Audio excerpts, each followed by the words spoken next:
बात करते हैं अदालतों की और कोर्ट के उस फैसले पर सबसे बाद जिसका जम्मू शहर के अंदर असर देखा जाएगा, क्योंकि ग्रीन बेल्ट पार्क्स को लेकर जम्मू शहर के बीचों बीच कुछ सवालात उठाए गए थे और अदालत की जानिब से बोका को लेकर स्पेशली जो जम्मू सूबे के मुख्तलिफ हिस्सों के अंदर जिसका काम है, जिम्मेदारियां हैं और खिलाफ वर्जियों के इल्जाम इस तंजीम पर, इस ऑर्गेनाइजेशन पर लगे और उसके बाद मामला जाकर अदालत तक पहुंचा। लेकिन अब जाकर जम्मू कश्मीर हाई कोर्ट तक जब बात पहुंची तो गांधीनगर के अंदर जम्मू कश्मीर लद्दाख हाई कोर्ट ने एक तो ये कि जो कमिश्नर है जम्मू म्युनिसिपल कॉर्पोरेशन जीएमसी, उनको हिदायत दी है कि वो ग्रीन बेल्ट पार्क और गांधीनगर इलाकों में जम्मू कश्मीर की जो control of building operations act यानी बोका 1988 है, इसकी बड़ी और मामूली खिलाफ वर्जियों का जिक्र किया गया है, एक हलफनामा दाखिल करे, जवाब दिया जाए। कुछ रिहायशियों की तरफ से शिकायत की गई थी कि लोगों ने यहाँ कर जायदादें ली हैं, लोगों की तरफ से यहाँ पर जरूरत से ज्यादा इकदाम उठाए गए हैं, जितनी जमीन वहां पर थी उससे ज्यादा मकानात शहर के अंदर या बेल्ट के अंदर तामीर किए गए हैं, तो रिहायशी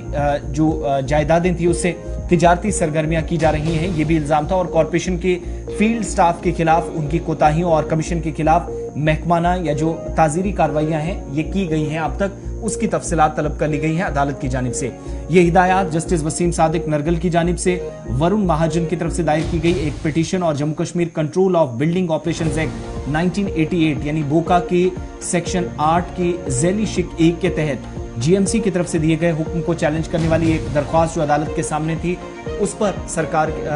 का जो अभी तक कामकाज रहा है या अथॉरिटीज का काम रहा है, अदालत की जानिब से उस पर तबसरा किया जा रहा था। इस तनाज़े को खत्म करने के मकसद के साथ हाई कोर्ट ने कमिश्नर जो है जम्मू म्युनिसिपल कॉर्पोरेशन के, उनको हिदायत की कि वो एक एफिडेविट जमा करें जिसमें बड़ी या अगर कहीं पर मामूली खिलाफ वर्जी हुई है तो उसके बारे में मालूमात फराहम की जाए। कम से कम ये पता चले एक्ट की जो दफा 7(1) है और 7(3) है, इसके तहत नोटिस जारी किए गए हैं किन किन एरियाज के अंदर आपने कार्रवाई की। अगर आपके नोटिस में ये बात आई कि कहीं खिलाफ वर्जी हुई है ग्रीन बेल्ट पार्क और गांधीनगर के इलाकों में,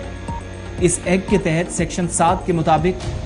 जिन एरियाज के अंदर भी वायलेशंस हुई है, कार्रवाई अगर कहीं की गई है तो उसकी भी तफसीलात कॉर्पोरेशन के जिम्मेदारान को देनी है। ग्रीन बेल्ट पार्क या गांधीनगर के इलाकों में कहीं पर भी किसी तरीके से मशरूत रिहायशी जायदाद को सील अगर किया गया है, किसी के खिलाफ जब शिकायतें मिली तो उसके बाद एक्शन हुआ, सील किया गया कहीं पर प्रॉपर्टीज को, तो उसके बाद क्या अगला कदम उठाया गया, इसकी तफसीलात फौरी तौर पर एक्ट के मुताबिक, कवानीन के मुताबिक क्या एक्शन हुए वो जाकर अदालत के सामने बताना होगा। और साथ ही साथ इसमें फील्ड अमले के खिलाफ अगर शिकायत थी कि फील्ड अमले की गलतियां हैं, अफसरान को बहुत सारी चीजें पता नहीं थी, तो फौरी तौर पर अदालत से रुजू करने और एफिडेविट के जरिए जवाब देने के लिए कहा गया है कि खिलाफ वर्जियों की तफसीलात भी दीजिए और फील्ड स्टाफ के खिलाफ आपने कार्रवाई क्या की है ये भी जल्द से जल्द बताइएगा।